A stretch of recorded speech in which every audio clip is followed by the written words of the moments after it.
we remain steadfast in our commitment in delivering local news that matters. Stories that inspire.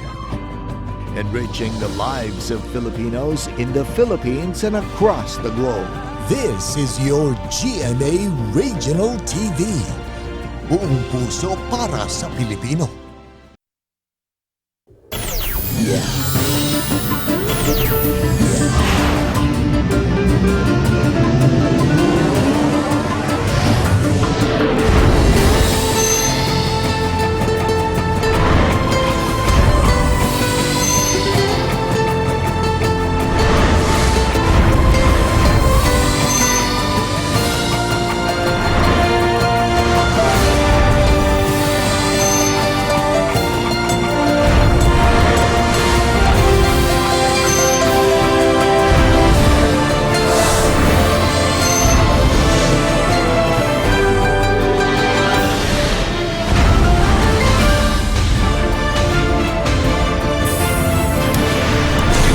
Kini ang GMA Regional TV Balitang Bisdak.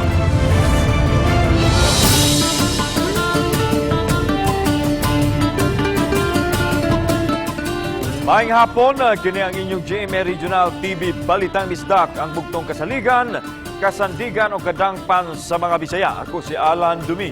Nga maghatod sa labing dako og mga nagunang balita nga mahinungdanon sa Central ug Eastern Visayas. Ako si Luan Merondina.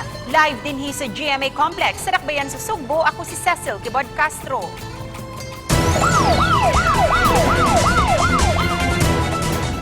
Kingong hubog nga motorista nakadasmag tulog ka mga tao samtang nagatang og kasakyan sa may Rabaya Street, Barangay Tamunok, Dakbayan sa Talisay, alas 3:30 kaganinang kadlaw.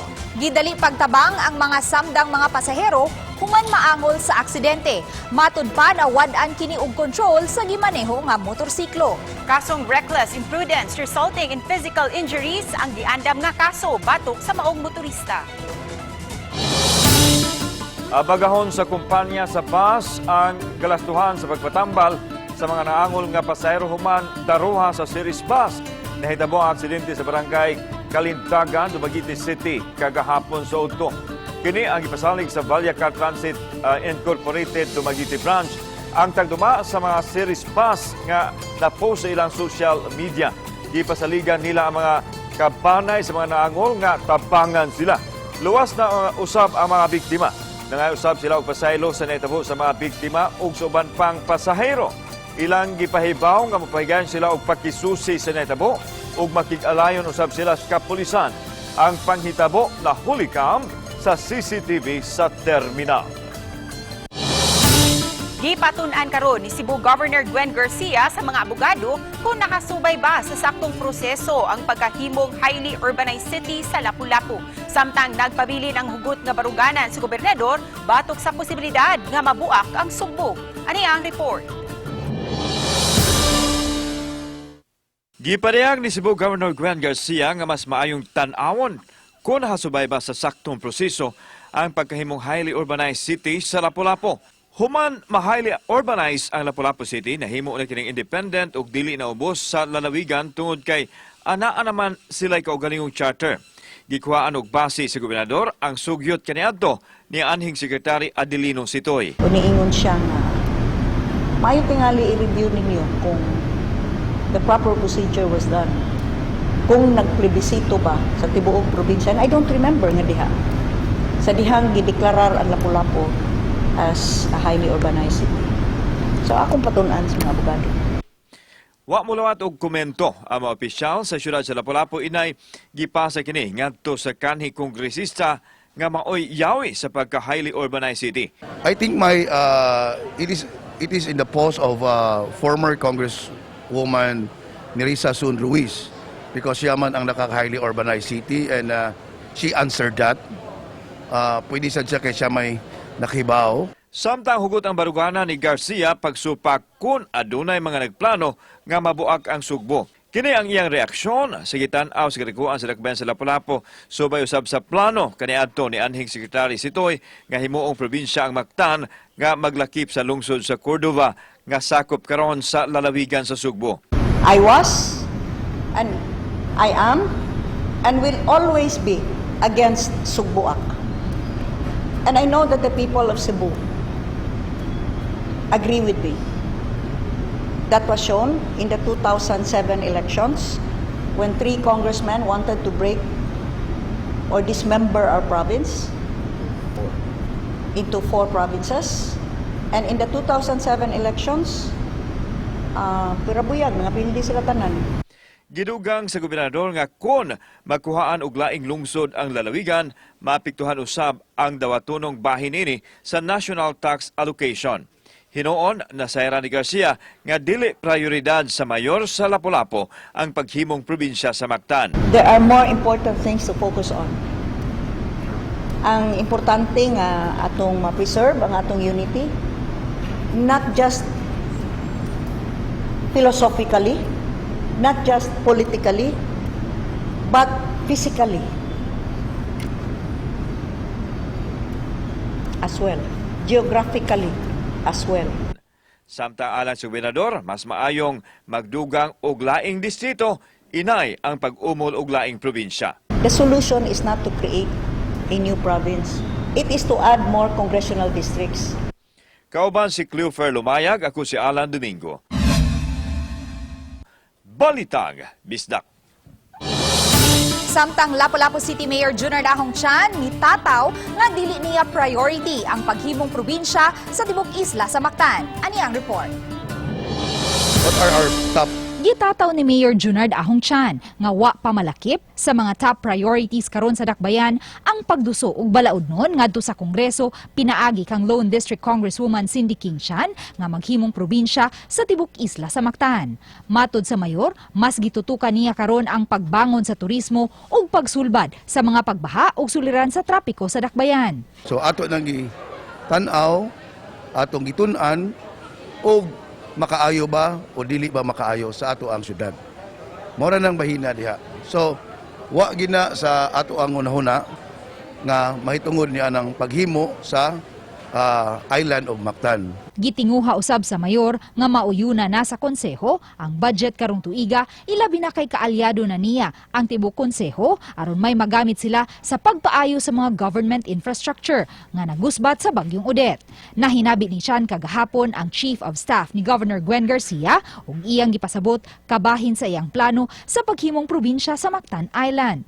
Masayop ang pag-interpret, especially that the reporter ang question walay follow up, why klaro ba.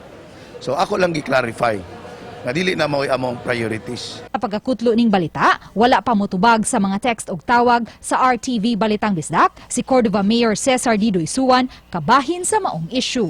Uban ni Marlon Melgazo, Luan Merondina, Balitang Bisdak. Tungod sa nasinating kusog nga pagbundak sa uwan kagahapon sa hapon, pipila ka bahin sa dakbayan sa Talisay ang gibahaan. Adunay live report si Fem Marie Dumabog. Fem.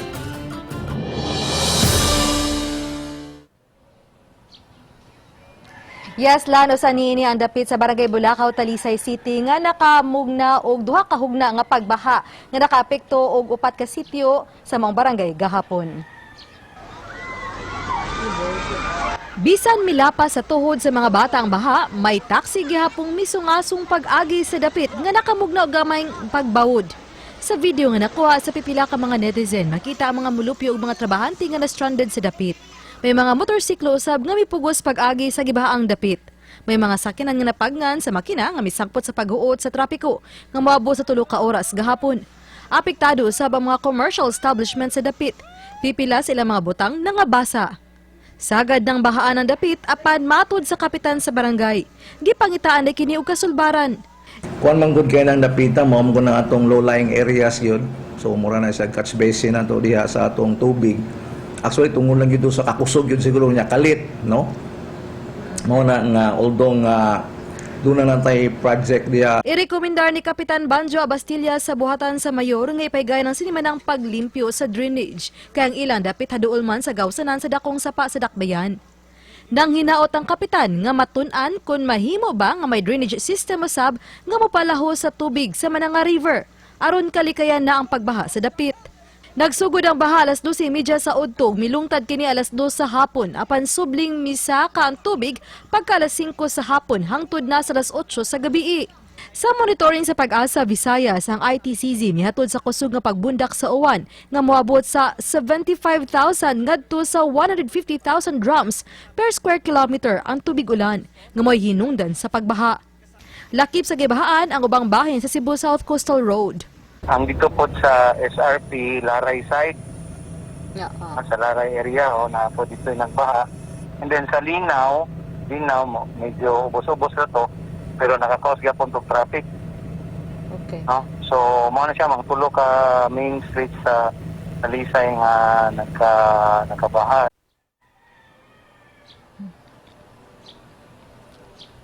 Lan awhag sa Talisay City Disaster Risk Reduction and Management Council sa mga mulupyo ug sa mga establishmento sa dapit ng gipangbahaan sa kanunay pagpanglimpyo sa ilang mga basura kay usa kini sa nakitang hinungdan sa pagbara sa gianan sa tubig nga niresulta sa pagbaha. Lan, Daghang salamat, Femari Dumabok.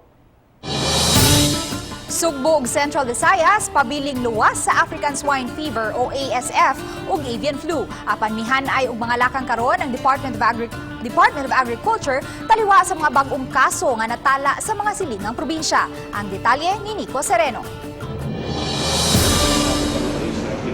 Giklaro sa Department of Agriculture pabilin nga ASF ug avian influenza free ang Sugbo ug Central Visayas. Karong bag-o may natalang kaso sa African swine fever sa lalawigan sa Camiguin. Mao nga gihingusgan ang mga lakang aron kapugngan ang pagkatap niini. Gihulagway ni Regional Executive Director Joel Elumba usa sa gialerto ang lungsod sa Hagna sa lalawigan sa Bohol nga atbang ra kaayo sa maong probinsya. Part sa border control is kining disinfection truck nga murag bumbero ba, no? Nga og dunay mo abot ng mga vehicles coming from Cagayan, coming from Butuan o coming from Camiguin, ma-disinfected nato, no? Just to prevent the unsay tawag ani nato nga makasulod ang ato ang African swine fever. Gibantayan pag-ayo nga dili makasulod kining maong sakit tungod kay maapektuhan ang industriya. Sama sa mga baboy nga kun may matala nga ASF case, gikinahanglan gyud ang pagpa-depopulate o pagpamatay aron dili makatakod. Sa pikasbahin kagahapon, mi-preside sa iyang labing unang meeting sa Department of Agriculture si Presidente Bongbong Marcos. Si Marcos may temporaryong muduma sa ahensya kay gusto niya nga tutukan ug solusyonan ang matud pa food crisis karon. Mimando ang presidente sa mga lakang pagpa-increase sa production, proteksyon sa mga rice o corn farmers, ingon man pag-umol sa ahensya ug multi-year plan. When we look around the world, everyone is preparing for it. And therefore because we are already in a disadvantageous position in terms of supply, food supply, we're already in a disadvantageous position. We should really pay a very close attention to what we can do. Ang DA7 mipasabot, may mga lakang nga gihimo aron makap-ot kini. Usa sa giplano nila ang paghimo og mga demo farm aron matudluan ang mga farmers sa pagpa-maximize sa ilang harvest. Ang among kontrolahon ang among inputs gikan sa mga organic fertilizer kung wala nay mas lower man gyud ang organic, no? And then mga alternatives nato, doon na tayo mga bio-in o kanang mga labor pag-mechanize nimo. Uban ni Godfrey Relien, Nico Sereno, Balitang Bisdak. Nagpabilin paghapon sa Tent City sa Sitio Busay ang 89 ka mga pamilya gikan sa Barangay General ug upat gikan sa Barangay Buenavista sa lungsod sa Tudela nga apektado sa landslide ug tension cracks dunot sa sunod-sunod nga pag-uwan da sa bagyong Agaton kaniadto. Sa phone interview gipahibaw ni Jonathan Cabilso ang pangu sa DRRMO Tudela nga padayon pang giandam ang luna sa Sitio Kandipot, Barangay Calmante ang giila nga relocation site sa mga apektadong pamilya. Ang dapit, mausab ang nagsilbing relocation site sa mga biktima kaniadto sa bagyong Yolanda. Apan, wa pa usab kini ma-turn over ngadto kanila. Under construction sa NHA kato sa affected dito sa Yolanda sa una. Na ikuan sila, isumpay ni sila ma'am. Isumpay ni sila kining magkuhan.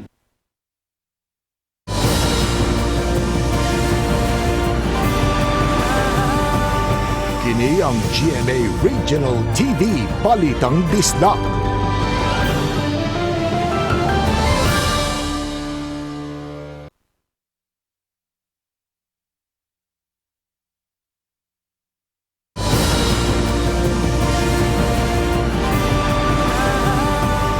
Kini ang GMA Regional TV Balitang Bisdak.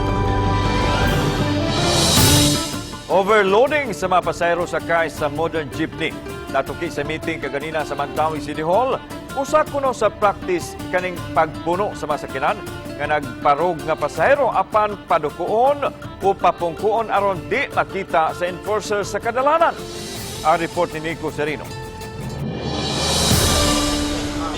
Video kini nga kuha sa usa ka pasahero sa modern jeep sa Mandawi City niadtong Lunes. Mabantayan nga dunay mga nagbarog sa tungang parte sa jeep. Asoy sa nagpost, pag-abot kuno sa may barangay Hagubiao, ang mga pasahero nga nagtindog, padukuon o palingkuron una aron dili sila madakpan. Kay matud pa, paghulagway sa driver o konduktor, kusog kunong manakop ang mga traffic enforcer sa Mandawi. Kining issue sa overloading, usa sa nahisgutan sa meeting kaganiha sa City Hall. Gipatawag kini sa Committee on Transportation o gitambungan sa LTFRB, taga-team o operator sa mga pampublikong sakyanan. Aminado sila, may kakuwangan gyud sa public transport, maong puno-puno og lisod ang sakay, labi na kun peak hours. Di lang po nang sobra na po kay overloading po gayo niya. Niya na paagi ha, matabangan na to nga magamay-gamay ang mga pasahero nga maglinya dagatang sa nga makasakay. Apan pamahayag sa ubang operators, gidili nila ang pagpa-overload. Huwag yung may magpabarog, huwag yung may directives na pabarugon, kanang ibuhat sa mga driver, violation na sa mga palisiya. Wala gid may mosugot na ang pabarog. O pilay capacity, mora gani mo patuman karon kay lisod kayo, walay laing mag-suffer kung dili ang mga driver. Gitugtan kuno ang pagbarog sud sa modern jeep, apan dili gyud hilabihan kadaghan sa mga pasahero. Agingon sa LTFRB nga pwede mo allow ta og 5 ka standing, pero ang gusto sa LTFRB nga kinahanglan nga naay resolution from the council. 4/7 baya unta ato ang operation, so please make sure na mo-cater ta sa mga pasahero antod sa hinanang orasan. Apan sa ilang bahin, giabiso sa team, manakop na gyud sila og overloading. Mo-operate imis overloading regarding nga. Pero akong ikuan sa among operatives nga case-to-case basis, but pasabot kung naalay duha o tulo, okay. Pero kanang grabe nga overloading sa peak hours. Uban ni Godfrey Relien, Nico Sereno, Balitang Bisdak. Kanhi PNP Chief Debold Sinas kinsa gitudlo nga advisor sa Public Safety and Peace and Order sa Dakbayan sa Sugbo, mogamit siyang katakos aron makabot sa Rama administration ang Singapore-like Cebu City. Anti-drugs and corruption ang iyang tutukan. Ani ang report. Gihangop ni kanhi PNP Chief Debold Sinas ang pagtudlo kaniya ni Mayor Mike Rama isip advisor sa Peace and Order sa Dakbayan.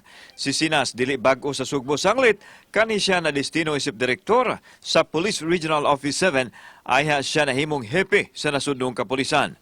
Suma sa retired general nga iyang ipa-activate ang kahiusahan sa Bureau of Fire, BJMP, o sa PNP apil na usab ang ubang departamento alang sa mas epektibong pagpatuman sa mga programa sa syudad. Gitugan nini, ipadayon ang operasyon patok sa illegal nga drugas o ipaubos sa drug test ang mga personnel. Apil usab ang pagpakgang sa korupsyon. One of my very focused and effective yugo is kanang random drug test sa mga tauhan nato. This is not anymore for the police only. We do the fire, we do the BJMP sa jail nato, and maybe we could influence sa sitom. Makig-alain usab siya sa katawhan nga mo yawi sa pagkabot sa kalinaw sa Dakbayan. I believe ang gusto gyud ni Mayor is Singapore-like Cebu City. So we could not work isa-isa panagsa. So I think there should be collaborations. Kaya kung ganahan ta na mo sikat ang Cebu, we'll start with these people. Samtang gihangop sa Cebu City Police Office nga mamahimong katambayayong nila ang ilang kanhilabaw sa ahensya. General Sinas is our former regional director and a former chief PNP. So with his expertise, for sure, and then he will only focus Cebu City for sure. Dako gyud kay siya og katabang sa tuang peace order. Nang hinaot usab ang Cebu City Police Office nga mahatagan sila og dugang kahimanan ug ma-upgrade ang ilang mga pasilidad. To be like Singapore like police, no? So we need immediately the structures for our police. So ato man yung nakita nga daghan kay taog mga stations pa nga wala pa gyud sa standard sa PNP. So out of 11 police stations, we only have 3 stations nga standard PNP standard. Kauban si Clover Lumayag, ako si Alan Domingo. Balitag, Bisdak. Aron mas paspas pa ang pagresponde kung adunay mga emergency, labi na sa sunog, Barangay Fire Brigade gihingusgan sa Talisay City. Sa report ni Femari Dumabok. Gitugan sa bagong Talisay City Fire Marshal nga mas may usab nga sa tag sa kabarangay pa lang aduna nay makaresponde sa sunog. Usa kini sa gisugyot sa Talisay City Fire sa ilang pagbisita kang Mayor Samsam Gulyas. Nangayo sila og suporta sa mayor alang sa dugang fire substation nga buksan unta sa Dakbayan. Among gipalo up ang pag-construct sa additional substation dito sa San Roque. Ang pag-procure og additional fire truck. Nanatay usa ka brigade nga nahatagan na nato certificate of competency at tulod gikan gyud sa regional office. Sa 22 ka barangay, tulo lang ang adunay Barangay Fire Brigade. Usa niini ang Barangay Bulacau nga may kagulingong fire truck. Gipatrain na to atong mga tanod. So tanan namong tanod force nga 15 ka buok nga plus gipunan namo sa among mga crew sa barangay mao to nga naka-train mi sa atong city, no, under the supervision of Fire Marshal Abella before, no. So mo to nga naka-train na mi. Samtang mihangyo sa Talisay City Disaster Risk Reduction and Management Office nga mubutang og DRRMO substation sa coastal areas aron paspasusab ang pagtubag sa alarma. Nagsugod naman ta sa atong enhancement sa ato ang mga capacity o capability sa atong mga tao, no, like nag-training ta unya ang pag-procure pod sa ubang mga equipment nga para pang-rescue. Unya aside from that, ang usa sa among i-enhance sa among capabilities ang kanang sa rescue sa dagat. Uba ni Jun Solon. Ako si Femari Dumabok. Balitang Bisdak.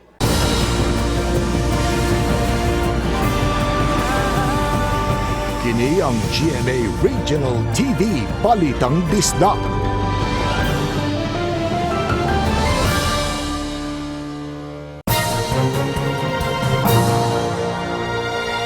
Kini atong latest weather update, July 6, 2022. Ang low pressure area na atong gimonitor nag-dissipate na kagabi ug ang intertropical convergent zone kini ang panagtagpo ng duha ka hangin gikan sa northern ug southern hemisphere ang paday nakaapekto sa may southern Luzon, Visayas kasama na ang lalawigan sa Mindanao. Ang tibuok Visayas, Palawan kasamang Kalayaan Islands ug ang Occidental Mindoro makasinati na medyo mapanganuron ngadto na sa madag-umon na kalangitan ug naay mga pag-uwan ug kini mga pagpanugdog ug kilat. Magdala kini usahay kusog na mga pag-ulan na posible ang mga flash floods or landslides ilabi na sa mga vulnerable areas. Padayon ta mag-monitor sa ta mag-i-issue ng mga thunderstorm or rainfall advisories kasama ng heavy rainfall warnings. Para sa atong mga dugang detalye, bisitaha atong mga official social media accounts.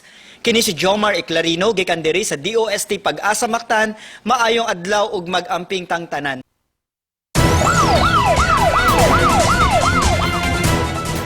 Upat ka buwang mabdos nga trabahante sa MEPS patay human maligsi sa usa ka auto kagahapon sa buntag. Ani ang report? Karong Sabado, gikatak untang mupaso ang 24 anyos nga si Jane Ann Ponce Hermosilla, human siya migraduar sa Diploma in Professional Education. Ug mausab unta ang iyang schedule sa prenatal. Apan ang tanan, di na mahatagan og katumanan, human siya makutluoy sa kinabuhi. Padung unta siyang mosulod sa iyang trabaho sa MEPS, apan dihang milabang siya sa MV Patalinghog sa Barangay Basak pasado alas 6 kagahapon sa buntag, nadasmagan siya sa usa ka auto. So daghan na pornada mga plano ba mga kuan. Sakit mo di siya dili bisan unsa klase nga accident nga na mapildi di na mo kuan gyud di ka explain.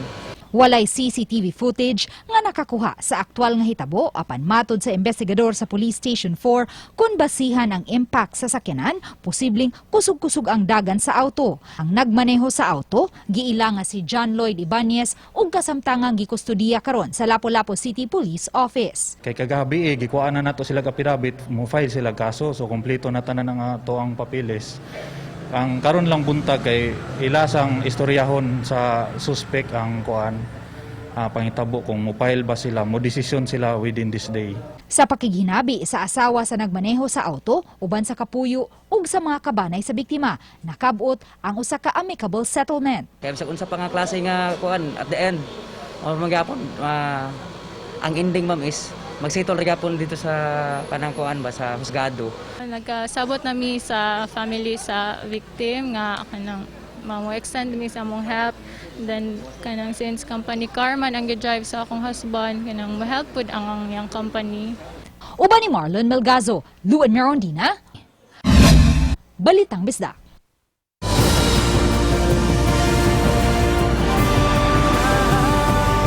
Kini ang GMA Regional TV Balitang Bisdak.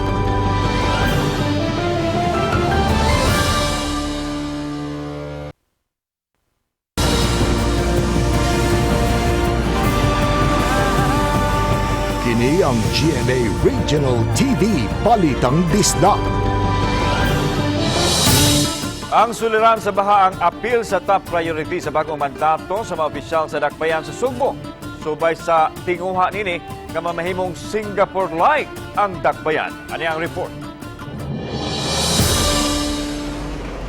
Nakasinati og pagbaha ang nagkalain-laing dapit sa dakbayan sa Sugbo kagahapong adlaw dihang mibundak ang kusugawan.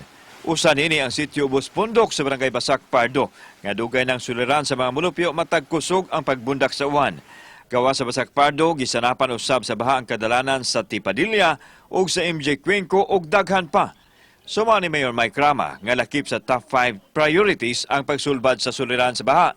Kinisubay sa gitinguhang Singapore-like Cebu City. The long-term solution really, everybody should be we. We cannot have a Singapore-like if that is going to be the picture. So I do not want to be an engineering wizard, but there are available at the tip of our finger. Samtang itugan usab ni Konsehal Jerry Guardo ang Pangulo sa Flood Control Program ug sa Committee on Infrastructure nga padayon ang ilang programa sa pagpalapad ug pagpalawom sa 5 ka mga sapa sa dakbayan. Adunay pondo gikan sa nadsudnong kagamhanan ug pondo gikan sa panudanan sa syudad nga magamit sa pagpatuman sa mga programa nga kasulbaran sa problema sa pagbaha. Natagan gyud og focus prioritization sa budget allocation coming from the national government, including utilization sa tuwasad nga city funds. Kauban si Clifford Lumayag, ako si Alan Domingo. Balitang Bisdak. Adunay bagong hepe ang Minglanilla Police Station, si Police Major Alba Tari. Milingkod sugod sa miaging semana. Ibahan si Tari patok sa mga polis nga mag-abusar sa katungdanan. Hinoon, miyawag siyang maghiusa sa pagpangalagad sa lungsod sa Minglanilla. May korte si Tari sa bagong mayor sa lungsod nga si Attorney Rajiv Inad at Vice Mayor Ilani Piña ug ubang mga opisyal sa mga department heads. Sub-sub ng operasyon batok sa drugas ug ubang kriminalidad ang iya usab nga gisaan.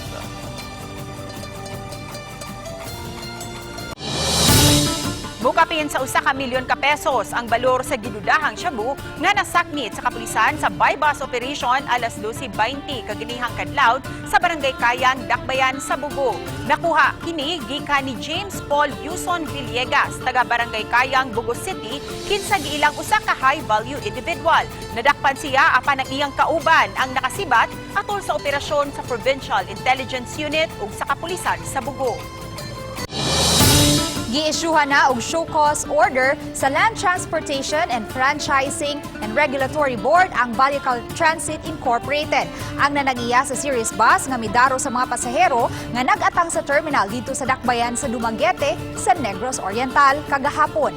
Gimanduan ang tagduma nga mosumiter og katinawan sa maong hitabo. Sud sa 5 ka adlaw aron dili suspendihon o kansilahon ang ilang Certificate of Public Convenience kon CPC nunot sa giyong paglapas ni ini sa mga nalatid nga lagda sa ilang CPC, ilabi na ang paghatag og safe transport service. Ang operator og driver gimanduan nga motambong sa hearing sa board on NBank karong Hulyo 19 sa alas 9 sa buntag aron dunggon ang ilang habi. Pabor si Lapu-Lapu City Mayor Junard Ahong Chan kung galing mauswag man ang pagpahigayon sa barangay ug iska elections nga nakaschedule karong Disyembre 5. Matod sa mayor, nakapokus ang panudlanan sa gobyerno sa COVID-19 ug natiwasan pa sa Bagyong Odette. Busa, mas maayong maggamit ang pundo alang sa economic recovery kung mapospone man, mas maayong sa Hunyo na sa sunod tuig. Kasamtangan nag-ung-ung karon ang usa ka balaudnon nga nagtinguha pag-reschedule usab sa barangay election. Apan ang COMELEC padayon ang pagpangandam alang sa barangay ug iska elections ug nagpadayon usab ang voters registration. So para nako ang gastuon sa eleksyon to have a barangay election, that's 8 billion pesos. For me, gamiton lang siguro nato na kung naman ganita ng kwartaha to recover. Wala mo komento si Cebu City Mayor Mike Rama sa gidusong balaudnod ni Cebu City North District Rachel Cutie Delmar nga magpauswag sa SK o barangay election. Giparehag sa mayor nga kuwaton na lang niya ang mamahimong pamahayag ni Presidente Bongbong Marcos mahitungod sa issue sa barangay election. Kasamtangang nangandam ang Commission on Election alang sa gikatakdang piniliay sa Disyembre 5 bisan ug wala pa makumpirmar kung mahinayon ba o dili. I do not want anymore to comment because I had a talk with the President. I leave it to the President.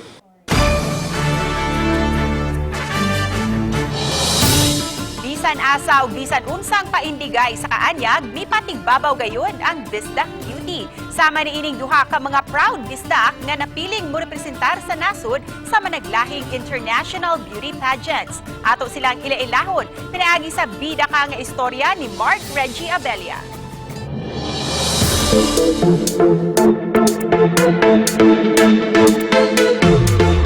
Bitbit ang tagsa-tagsa ka mga advokasya, andam na kining duha ka mga garbo sa Sugbo nga mauli ang korona alang sa atong nasod. Bisan pa man nga aminado ang duha nga mga beginner sa kalibutan sa beauty pageantry. Sila si Brian Diaz ang nakoronahan aron irepresentar ang atong nasod sa Man of the Philippines World Fitness Supermodel 2022. O si Fatima Osmeña ang napiling muwara-wara usab sa atong bandila alang sa Miss USA Asia 2022 nga ipahigayon karong Nobyembre. Managlahi man ang ilang kompetisyon nga salmutan apan susama sila og tinguha nga mapalanog og madungog ang ilang mga advokasya. Sama na lang ni Brian nga gihingusgan ang urban farming. My advocacy kasi is it's called urban farming. I want to inform people na there is a way for food security here sa province and in the metro area by having sustainable food supply. Samtang si Fatima kinsa usa ka nurse gisuportahan ang mental health awareness ug marine life protection. Being a nurse, I'm going to support mental health awareness, and being a Filipina, I want to also support our Philippine tourism for preserving our marine life. Samtang ugmang adlaw, atong sayran ang makatandog nga istorya sa usa ka graduate sa senior high kauban niyang amahan nga nag-viral sa social media. Busa, mga kapuso, ayaw si Piata matag alas 8 sa buntag ang pagtanaw sa inyong kapare sa pamahaw matag adlaw ang GMA Regional TV Live. Kauban si Clans Gabutin, ako si Marco Giabella. Balitang Bisdak. Daghang salamat sa mga kapuso nato apil na nga nasa gawa sa nason nga nakisayod sa mga dagko ug mga nagunang balita sa rehiyon. Ako si Luan Mirandina. Ugikan dinhi sa Central ug Eastern Visayas. Ako si Cecil Kibot Castro. Ang inyong balita, ang among balita kay matag lokal nga balita mahinungdanon. Kini ang inyong GMA Regional TV Balita Bisdak, buong puso para sa Pilipino. Ako si Alan Domingo, may hapon mga kapuso.